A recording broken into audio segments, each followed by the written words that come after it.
Hi everyone, Comic Reviewer here, this time doing a video on the point of Hal and Roxanne's relationship in Megamind. Now, I remember watching Linkara's video on his review on Megamind, when he does point out about how the movie is meant to point the finger at Roxanne and pass the blame on her. I know one YouTuber known as Kristen Suckmund actually said, honestly, I disagree with the statement, as it was meant to make it clear that the movie was meant to point the finger at Hal because he was meant to be deluded and meant to kind of believe he was the good guy. And I think when you're younger, you think this at first, but I think the movie makes it a bit clear of Hal and Roxanne's relationship. Because, for example, you can tell that Roxanne, it does try to be a friend to Hal, but I think because of Hal's more weirder, disturbing, and if not, perverted behavior, you can kind of tell Roxanne does feel a bit creeped out by him. As you can tell, Hal tries to hit on Roxanne, and I think Roxanne was meant to be aware of it, but was kind of meant to pass it off. For example, when Hal says, like, I'd be watching you like a dingo watches a human baby, and when he talks about a planned party that he's meant to have, and when he says it's just be you and me, you can tell Roxanne is disturbed by those two things, as she knows that this is Hal's way of kind of hitting on her. And I kind of feel Hal is meant to be a bit of a deadbeat loser, as he's never had any real achievements and was never really meant to kind of accomplish anything. And even Minion points it out that Hal never accomplished anything, as there was never any achievements.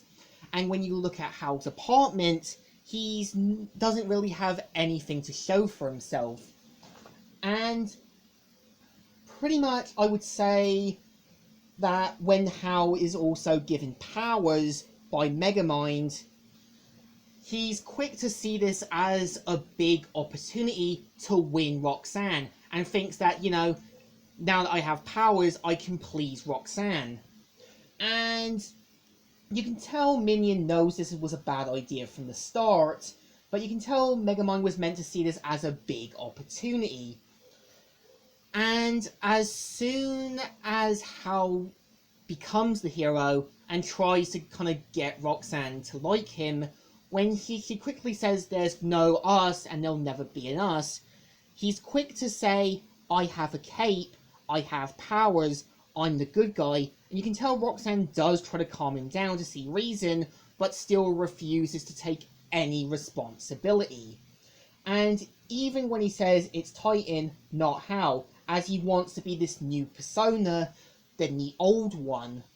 And when he does kind of see Roxanne with Megamind posing as Bernard, you can tell he's hurt because he felt like he did all these things to please Roxanne for the wrong reasons, and is quick to, use his now powers to get what he wants now, as he thinks, just because, because you made me this way, I'm going to become something more. And when Megamind kind of gets annoyed with him and shows him what he is, not only is he mad at the fact that he's been tricked, you can tell he's quick to kill him for taking Roxanne from him, even though Roxanne had no interest in her, and didn't want anything to do with him. And even when Roxanne kind of tries to calm Hal down, and even tries to talk with him, you can tell Hal's in the right, because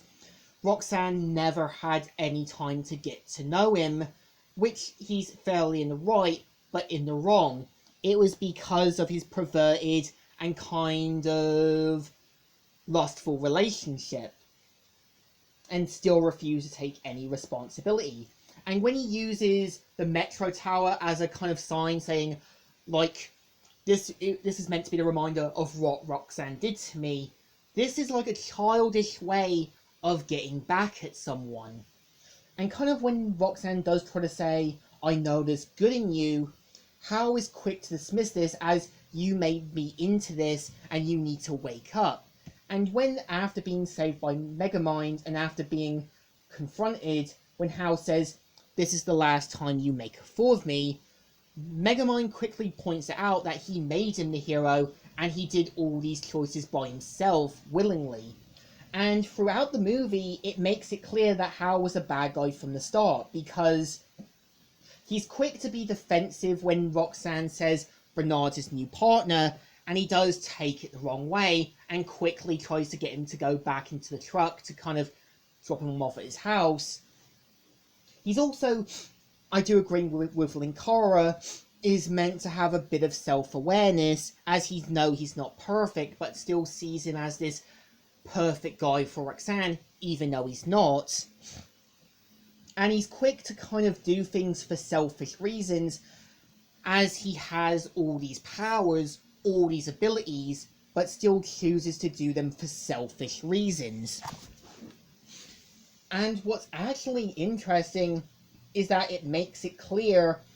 that Hal was meant to be the bad guy from the start, and there is a difference from Megamind. I think Megamind knows he's a bit of an outcast, but is meant to accept who he truly is, and knows who he's meant to be. While Hal chooses to blame people for his own mistakes, he's quick to kind of see things as a big opportunity,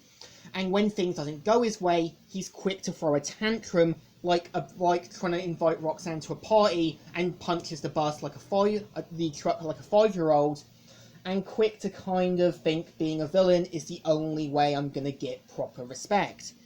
So I think by the end of it, the movie is meant to make it clear that Hal was the bad guy, not passing the blame on Roxanne. So let me know what you think. Comic Reviewer here, signing out.